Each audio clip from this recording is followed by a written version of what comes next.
नमस्कार साथियों, Ayush competition classes में आप सबका स्वागत है। आज से हमारा एक नया टॉपिक शुरू हो रहा है और टॉपिक का नाम है भारतीय राज्य व्यवस्था और शासन यानी इंडियन पॉलिटी एंड गवर्नेंस। तो ये जो हमारा आज का टॉपिक है, हमारी जो आगामी परीक्षाएं हैं उत्तराखंड पुलिस आरक्षी, उत्तराखंड दरोगा, पटवारी, बंदी रक्षक, फॉरेस्ट गार्ड या उत्तराखंड लोक सेवा आयोग जो परीक्षाएं लेता है, जैसे नायब तहसीलदार, पीसीएस की प्रारंभिक परीक्षा या समीक्षा अधिकारी के जो अभी एग्ज़ाम होंगे, उन सब के लिए अत्यधिक महत्वपूर्ण है। साथ ही हमारा ये जो आज का टॉपिक है ये उत्तराखंड टीईटी या आदि परीक्षाओं के लिए भी महत्वपूर्ण है। और हम इस टॉपिक में बहुत ज़्यादा विस्तार से नहीं, हम केवल उन पॉइंटों को देखने वाले हैं जो कि अत्यधिक महत्वपूर्ण हैं, प्रतियोगी परीक्षाओं में या तो पूछे जा चुके हैं या पूछने की अत्यधिक संभावना है। और ये जो हमारा वीडियो बन रहा है ये केवल रिवीजन के दृष्टिकोण से बनाया जा रहा है, तो इसमें हम अत्यधिक महत्वपूर्ण फैक्ट देखेंगे। तो शुरू करते हैं हम अपना भारतीय राज्य व्यवस्था और शासन में आज की पहली क्लास, और इसका नाम है भारत का संवैधानिक विकास। तो हमारा पहला टॉपिक भारत का संवैधानिक विकास है, और ये जो संवैधानिक विकास है इसे हम दो भागों में रख सकते हैं। पहला भाग इसमें जो आएगा यह है ब्रिटिश ईस्ट इंडिया कंपनी के अंतर्गत। तो ब्रिटिश ईस्ट इंडिया कंपनी के अंतर्गत सन 1773 से सन 1815 तक का टाइम पीरियड रखा जाएगा। और दूसरा जो इसमें आएगा भाग ब्रिटिश ताज के अंतर्गत 1858 के अधिनियम से सन 1947, 15 अगस्त 1947 जब देश आज़ाद हुआ था, यानी 1857 के विद्रोह के बाद से 1947 15 अगस्त तक का टाइम पीरियड। तो अत्यधिक महत्वपूर्ण जो हम पॉइंट देख रहे हैं, सबसे पहले यहाँ पर आएगा रेगुलेटिंग एक्ट है। ये सन 1773 का रेगुलेटिंग एक्ट है। और इसके विषय में महत्वपूर्ण तथ्य क्या है कि जो बंगाल का गवर्नर है यहाँ पर उसका पदनाम बदल दिया गया। बंगाल के गवर्नर को बंगाल का गवर्नर जनरल कहा जाने लगा, और बंगाल के पहले गवर्नर जनरल का नाम है वॉरेन हेस्टिंग्स। तो ये दो क्वेश्चन आए हुए हैं। पहला कि बंगाल के गवर्नर को बंगाल का गवर्नर जनरल कब कहा गया, तो इसका आंसर आ जाएगा 1773 के रेगुलेटिंग एक्ट के द्वारा। दूसरा प्रश्न इसमें यह बनेगा कि बंगाल का पहला गवर्नर जनरल कौन था। बंगाल का पहला गवर्नर जनरल वॉरेन हेस्टिंग बने। दूसरा इसमें जो 1773 के रेगुलेटिंग एक्ट में महत्वपूर्ण तथ्य था वह था कलकत्ता में एक उच्चतम न्यायालय का गठन। तो यहाँ भी ध्यान रखना है, गठन की बात सन 1773 के रेगुलेटिंग एक्ट में की गई है, और सुप्रीम कोर्ट जो कलकत्ता में बना है यह सन 1774 में बना है। और इसके मुख्य न्यायाधीश भी पूछे जाते हैं, तो इसके पहले मुख्य न्यायाधीश थे सर एलिजा इम्फे। यानी ये चार प्रश्न हैं, ये प्रतियोगी परीक्षाओं में आ चुके हैं और इनके रिपीट होने की भी अत्यधिक संभावनाएं हैं। इसके बाद आता है सन 1784 का पिट्स इंडिया एक्ट। यानी 1784 में जो एक्ट आया उसको पिट्स इंडिया एक्ट के नाम से जाना जाता है। महत्वपूर्ण तथ्य क्या है यहाँ पर कि एक नियंत्रण परिषद की स्थापना की गई। तो अगर प्रश्न आएगा कि नियंत्रण परिषद की स्थापना, ध्यान रखना है सन 1784 का पिट्स इंडिया एक्ट। इसमें दोहरा प्रशासन लाया गया, यानी कंपनी के राजनीतिक और जो वाणिज्यिक कार्य हैं उनको पृथक किया गया। इसमें दो भाग हो रहे हैं दोहरा नियंत्रण परिषद में, एक है बोर्ड ऑफ डायरेक्टर्स और दूसरा है बोर्ड ऑफ कंट्रोलर्स। तो बोर्ड ऑफ डायरेक्टर्स को व्यावसायिक अधिकार दिए गए, जबकि बोर्ड ऑफ कंट्रोलर को राजनीतिक अधिकार दिए गए। तो यहाँ से ये महत्वपूर्ण प्रश्न पूछा जाता है कि कंपनी के बोर्ड ऑफ डायरेक्टर्स और बोर्ड ऑफ कंट्रोलर की नियुक्ति कब की गई, सन 1784 के पिट्स इंडिया एक्ट के द्वारा। तीसरा इसके बाद महत्वपूर्ण इसमें आता है सन 1813 का चार्टर अधिनियम। तो यहाँ से महत्वपूर्ण प्रश्न क्या है कि कंपनी का भारत के साथ जो व्यापार करने का अनुबंध है वह 20 वर्षों के लिए बढ़ा दिया गया। कंपनी के भारत के साथ व्यापार करने के एकाधिकार को समाप्त कर दिया गया, यानी जो कंपनी ईस्ट इंडिया कंपनी इस समय अब कंपनी को कहा जाने लगा, और वो भारत के साथ जो व्यापार कर रही थी, जो मोनोपोली थी, वो समाप्त कर दी गई। दूसरा, ईस्ट इंडिया कंपनी का चीन के साथ व्यापार और चाय पर अधिकार बना रहा, यानी जो चीन है उसका वहाँ पर एकाधिकार नहीं छीना गया, और चाय पर भी ईस्ट इंडिया कंपनी के व्यापारिक अधिकार को बनाए रखा गया। अगला महत्वपूर्ण यहाँ पर यह है कि ईसाई मिशनरियों को भारत में कार्य करने की अनुमति दी गई, ताकि वह भारत में ईसाई धर्म का प्रचार प्रसार कर सकें। और यहाँ पर एक महत्वपूर्ण तथ्य है कि 1 लाख रुपए की एक निधि का प्रावधान किया गया। यह 1 लाख रुपए शिक्षा पर खर्च किया जाना था, लेकिन अगले 20 वर्षों तक यह पैसा खर्च नहीं हो पाया, क्योंकि यहाँ पर प्राच्य पाश्चात्य विवाद छिड़ गया। तो तो ये जो हमारा इसका टॉपिक है, ये इतिहास में भी हम इसे वहाँ पर विस्तार से देखेंगे। तो इन पॉइंटों को हम एक बार वहाँ पर, ठीक है, जो आज तो हम महत्वपूर्ण पॉइंट देख रहे हैं, लेकिन जो अन्य तथ्य हैं या ऐतिहासिक उससे भी हैं, उनको हम इतिहास वाले वीडियो में विस्तार से पढ़ेंगे। इसके बाद अगला आता है 1833 का चार्टर अधिनियम। इस 1833 के चार्टर अधिनियम के विषय में क्या महत्वपूर्ण तथ्य हैं, यहाँ से कौन कौन से प्रश्न बनेंगे हम देख लेते हैं। तो यहाँ से जो पहला प्रश्न बनेगा कि अब बंगाल के गवर्नर जनरल को भारत का गवर्नर जनरल कहा जाने लगा। तो पहला प्रश्न तो यही आएगा कि बंगाल का गवर्नर जनरल अब भारत का गवर्नर जनरल कह रहा है, और दूसरा उस व्यक्ति का नाम कौन है, तो भारत का पहला governor general Lord William Bentinck को बनाया गया। यानी 1833 का चार्टर अधिनियम लॉर्ड विलियम बेंटिंक के टाइम पीरियड में आया था। यहाँ पर एक विधि सदस्य की नियुक्ति की गई और पहले विधि सदस्य के रूप में लॉर्ड मैकाले को नियुक्त किया गया। इसके अतिरिक्त हमने यहाँ पर जो पढ़ा था, ये प्राच्य पाश्चात्य विवाद, इसको निपटाने के लिए लॉर्ड मैकाले को नियुक्त किया गया था। कंपनी के सभी व्यापारिक अधिकार पूर्णतः समाप्त कर दिए गए और केवल राजनीतिक कार्यों को अनुमति दी गई। इसके अलावा दास प्रथा विधि विरुद्ध घोषित की गई 1833 के अधिनियम में, लेकिन इसके लिए कानून कब आया है, सन 1800, मतलब जो इम्प्लीमेंट हो पाया 1843 में। तो ये महत्वपूर्ण प्रश्न है और कई बार पूछा जा चुका है कि दास प्रथा का उन्मूलन किसके समय में हुआ। लॉर्ड एलनबरो जब यहाँ के गवर्नर जनरल थे भारत के, उनके समय में हुआ। और अगर सन पूछा जाएगा 1843, तो दास प्रथा विधि विरुद्ध 1833 के चार्टर अधिनियम में घोषित की गई, और जो नियम इम्प्लीमेंट हो रहा है लॉर्ड एलनबरो के समय में 10 साल बाद 1843 में। यहाँ पर एक धारा 87 लाई गई जिसमें कहा गया कि कंपनी धर्म, जन्म स्थान, मूलवंश या रंग के आधार पर कोई भी भेदभाव नहीं करेगी। तो एक प्रकार से यहाँ पर समानता देने की बात हुई, लेकिन जो हमने यहाँ पर देखा ये बोर्ड ऑफ डायरेक्टर्स, तो बोर्ड ऑफ डायरेक्टर्स के विरोध के कारण इस जो नियम है इसको बाद में वापस ले लिया गया। इसके बाद 1833 के बाद जो महत्वपूर्ण अधिनियम आता है वो है 1858 का अधिनियम। तो ये जो पहले 1833 तक के अधिनियम थे, ये पहला भाग था जिसमें ब्रिटिश ईस्ट इंडिया कंपनी के अंतर्गत अधिनियम थे, और 1858 का अधिनियम ब्रिटिश ताज के अंतर्गत आएगा। अब हम इसमें देखते हैं सन 1858 का भारत शासन अधिनियम। तो 1857 की क्रांति हो चुकी थी, उसके बाद यह अधिनियम आया है। यहाँ पर महत्वपूर्ण तथ्य क्या है कि भारत का गवर्नर जनरल, उसका पदनाम चेंज कर दिया गया और उसका नाम रख दिया गया भारत का वॉइसरॉय। अगर प्रश्न आएगा भारत का पहला वॉइसरॉय कौन था, तो आंसर लगाना है लॉर्ड कैनिंग। तो ये महत्वपूर्ण है, प्रश्न पूछा जा चुका है। भारत का गवर्नर जनरल सन 1858 के अधिनियम से भारत का वॉइसरॉय कहलाया, और भारत के वॉइसरॉय लॉर्ड कैनिंग थे। 1857 के विद्रोह के समय भी जो वॉइसरॉय हैं भारत के लॉर्ड कैनिंग हैं। एक नए पद का सृजन किया गया जिसे भारत का राज्य सचिव कहा गया। यहाँ पर भारत का जो शासन है वो ईस्ट इंडिया कंपनी से लेकर ब्रिटिश शासन या महारानी विक्टोरिया के अधीन कर दिया गया। इसके अलावा ये जो द्वैध शासन प्रणाली थी, यानी आप यहाँ पर जो हमने अभी पिट्स इंडिया एक्ट देखा था, इस दोहरी शासन प्रणाली को समाप्त कर दिया गया। और साथ ही जो मुग़ल बादशाह का पद है, मुग़ल बादशाह का पद भी समाप्त कर दिया गया, और मुग़ल बादशाह को रंगून निर्वासित पहले ही कर दिया गया था सन 1862 में, जिनकी मृत्यु रंगून में हुई, बहादुर शाह जफ़र। तो उनके बाद कोई भी मुग़ल बादशाह यहाँ पर नहीं रहे। 1858 के बाद अगला इसमें आता है सन 1861 का भारत परिषद अधिनियम। 1861 के भारत परिषद अधिनियम के विषय में अगर हम कहें तो यहाँ पर वॉइसरॉय को अध्यादेश जारी करने की शक्ति दी गई, और इस अध्यादेश का प्रभाव 6 माह तक रहता। साथ ही बम्बई, कलकत्ता और मद्रास में विश्वविद्यालयों की स्थापना का प्रावधान किया गया। तो 1861 के अधिनियम से प्रावधान हुआ है, और बम्बई, कलकत्ता और मद्रास विश्वविद्यालय सन 1862 में स्थापित हुए। इसके बाद 1861 के बाद सन 1892 का भारत शासन अधिनियम।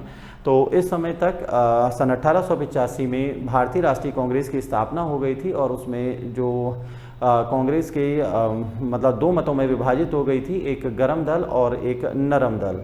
तो यहाँ पर जो सबसे बड़ी उपलब्धि है नरम दल की, वो ये है कि उन्हें बजट पर प्रश्न पूछने का अधिकार मिल गया था। तो ध्यान रखना है कि 6 दिन की पूर्व सूचना पर बजट पर प्रश्न पूछने का अधिकार मिला, बजट पर मतदान करने का अधिकार नहीं मिला। तो ये उस समय के सापेक्ष में काफ़ी बड़ी उपलब्धि थी, जो कि सन 1892 की भारत शासन अधिनियम के द्वारा मिली। तो प्रश्न कैसे बनेगा? प्रश्न यही है कि किस भारत शासन अधिनियम के द्वारा भारतीयों को बजट पर प्रश्न पूछने की अनुमति मिली? सन 1892 का भारत शासन अधिनियम। इसके बाद अगला अधिनियम हमें ध्यान रखना है, सन 1909 का भारत शासन अधिनियम। इस 1909 के भारत शासन अधिनियम को मॉर्ले मिंटो रिफॉर्म्स के नाम से भी जाना जाता है।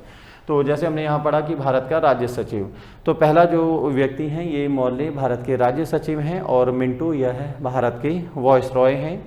यहाँ पर सबसे बड़ी जो चीज़ की जा रही है इस अधिनियम में, ये है कि मुस्लिम समुदाय के लिए पृथक निर्वाचक मंडल की स्थापना की गई।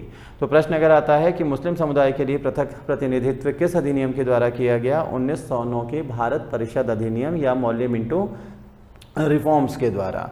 साथ ही गवर्नर जनरल की काउंसिल में एक विधि सदस्य के रूप में भारतीय की नियुक्ति की गई, और यह पहले जो भारतीय व्यक्ति हैं इनका नाम है सत्येंद्र प्रसाद सिन्हा। तो दो प्रश्न यहाँ से आपको ध्यान रखने हैं।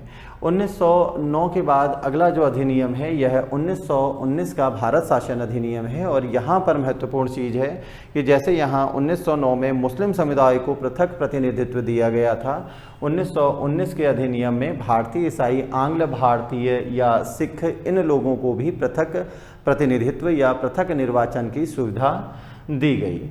साथ ही यहाँ पर अन्य अगर हम चीज़ें कहें तो सबसे महत्वपूर्ण है यहाँ पर प्रांतों में द्वैध शासन। तो अगर पूछा जाएगा प्रांतों में द्वैध शासन कहाँ पर किया, कब किया गया? 1919 के अधिनियम के द्वारा। 1919 के अधिनियम को मॉन्टेग्यू चेम्सफोर्ड सुधार के नाम से भी जाना जाता है। तो ऑप्शन देख लीजिएगा कि 1919 का अधिनियम लिखा है या मॉन्टेग्यू चेम्सफोर्ड सुधार लिखा है। जैसे यहाँ पर 1909 का भारत परिषद अधिनियम होगा या मॉर्ले मिंटो रिफॉर्म्स या मॉर्ले मिंटो सुधार होगा। तो यहाँ पर 1919 का अधिनियम, पहला तथ्य यहाँ पर ध्यान रखना है कि इन्हें मॉन्टेग्यू चेम्सफोर्ड सुधार के नाम से जाना जाता है। यहाँ पर प्रांतों में द्वैध शासन शुरू किया गया, यानी जो विषय हैं उनको दो भागों में बांटा गया, आरक्षित और हस्तांतरित। तो आरक्षित विषय गवर्नर जनरल यानी वॉइसरॉय के लिए रखे गए, और जो हस्तांतरित थे उन्हें गवर्नर जनरल भारतीयों की सहायता से चलाता था। विस्तार से इसे हम हिस्ट्री में देखेंगे। तो यहाँ अगला प्रश्न यही है कि प्रांतों में ये जो द्वैध शासन है ये कब आया? 1919 के भारत शासन अधिनियम या मॉन्टेग्यू चेम्सफोर्ड सुधार से। दूसरा, यह समाप्त कब हुआ? ये 1935 के अधिनियम में समाप्त हुआ। तो दो प्रश्न यहाँ पर ये भी पूछे जाते हैं। इसके अलावा अगला प्रश्न यहाँ पर बनेगा कि प्रांतों में द्वैध शासक के जनक कौन हैं? प्रांतों में द्वैध शासक के जो जनक हैं उनका नाम है लियोनस कार्टेस। इसके अलावा एक महालेखा परीक्षक की नियुक्ति की गई। साथ ही प्रावधान किया गया कि सिविल सेवा इंग्लैंड और भारत में एक साथ होगी। तो सन 1922 से सिविल सेवा भारत और इंग्लैंड में एक साथ आयोजित की गई, और इसके लिए एक एचिसन कमीशन भी बना था जिसने इस प्रकार का सुझाव दिया था। साथ ही केंद्रीय लोक सेवा आयोग के गठन का प्रावधान किया गया था 1919 के अधिनियम में, और ये जो गठन हुआ है केंद्रीय लोक सेवा आयोग का, यह गठन सन 1926 में हुआ। इसके बाद यहाँ अगर हम एक तरह से कहें अंतिम जो अधिनियम आया है यह 1935 का भारत शासन अधिनियम है। 1935 का भारत शासन अधिनियम अंतिम अधिनियम कह सकते हैं, और ये हमारा जो संविधान है भारत का संविधान, तो यह भारतीय संविधान का प्रमुख स्रोत है, और लगभग 70% तक जो हमारा संविधान है वो यहीं से ग्रहण किया गया है भारत शासन अधिनियम 1935 से। तो पहला प्रश्न तो इसमें यही बनता है कि हमारा संविधान का मुख्य स्रोत क्या है? भारतीय संविधान का मुख्य स्रोत भारत शासन अधिनियम 1935 है, और 70% जो विशेषताएं हैं वो भारत शासन अधिनियम 1935 से ही ली गई हैं। इसमें 14 भाग, 321 धाराएं और 10 अनुसूचियाँ थी। अब हमने यहाँ पर पढ़ा था प्रांतों में द्वैध शासन शुरू किया गया 1919 में या मॉन्टेग्यू चेम्सफोर्ड सुधार में। तो 1935 के भारत शासन अधिनियम के द्वारा इस प्रांतों में द्वैध शासन को समाप्त किया गया।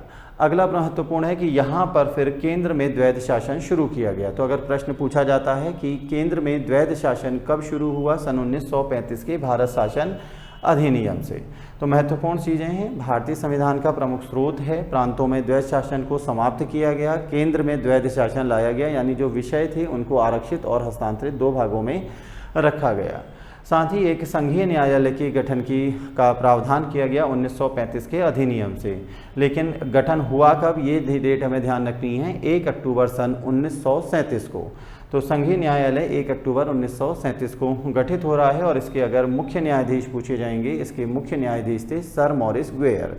तो ये दोनों ध्यान रखने हैं। यहाँ पर कलकत्ता में उच्चतम न्यायालय है, उस समय पूरा देश अंग्रेजों के पास अधिकार में नहीं था, तो कलकत्ता में है और सर एलिजा इम्फे हैं।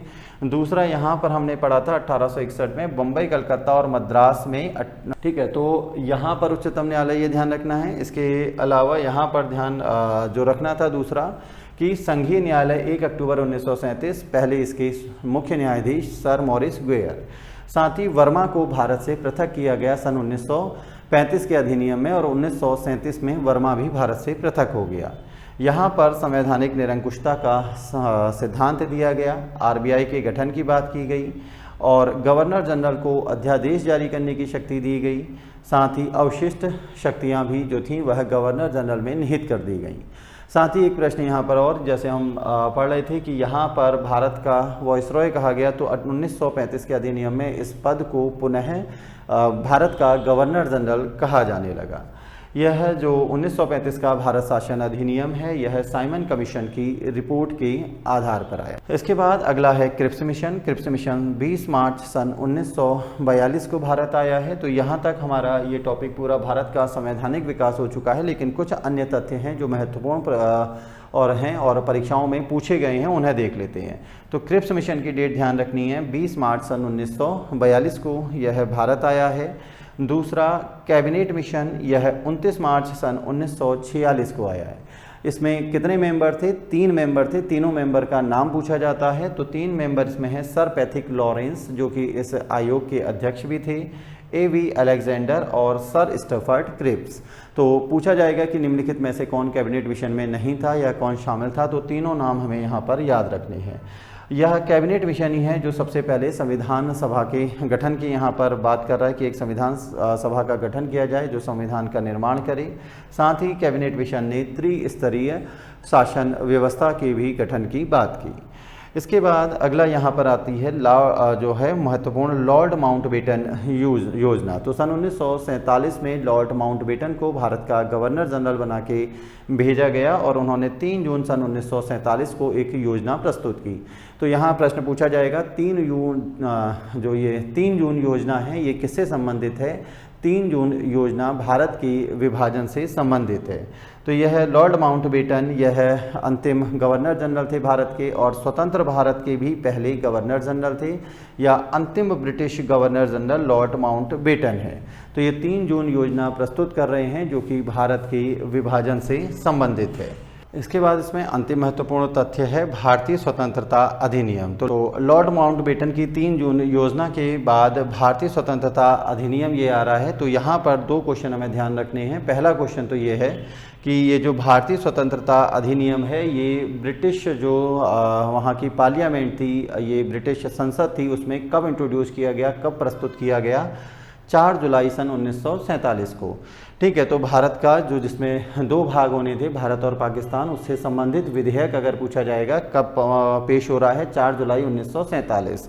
दूसरा यहाँ पर ध्यान रखना है कि यह जो विधेयक है यह पास कब हुआ वहाँ ब्रिटिश पार्लियामेंट से, तो इस पर आंसर ध्यान रखना है 18 जुलाई 1947। यानी 18 जुलाई 1947 को ब्रिटिश पार्लियामेंट ने यह निर्णय लिया कि भारत और पाकिस्तान 2 भाग बनेंगे। 14 अगस्त को यहाँ पाकिस्तान और उसके बाद 15 अगस्त को भारत, क्योंकि जो हस्ताक्षर थे उस पर वो लॉर्ड माउंटबेटन के द्वारा किए जाने थे और वो दोनों स्थानों पर एक ही दिन नहीं रह सकते थे, इसलिए पाकिस्तान का बंटवारा हिस्सा एक दिन पहले किया गया और 15 अगस्त को भारत। तो ये महत्वपूर्ण आपको डेट याद रखनी है। ये 5 डेटें परीक्षाओं में पूछी जा चुकी हैं। क्रिप्स मिशन 20 मार्च 1942, कैबिनेट मिशन 29 मार्च 1946, भारतीय स्वतंत्रता लॉर्ड माउंटबेटन योजना यानी भारत विभाजन योजना 3 जून। इसके अलावा भारतीय स्वतंत्रता अधिनियम 4 जुलाई 1947 ब्रिटिश पार्लियामेंट में इंट्रोड्यूस हो रहा है और 18 जुलाई 1947 को यह पारित हो रहा है। उसके बाद 14 और 15 अगस्त को पाकिस्तान और 15 को फिर भारत का गठन हुआ। तो आज इस वीडियो के माध्यम से हमने बहुत जल्दी रिवीजन करने की कोशिश की है भारतीय राज्य व्यवस्था और शासन में अपना पहला भाग भारत का संवैधानिक विकास। इसी के साथ हमारा आज का ये टॉपिक समाप्त होता है। धन्यवाद।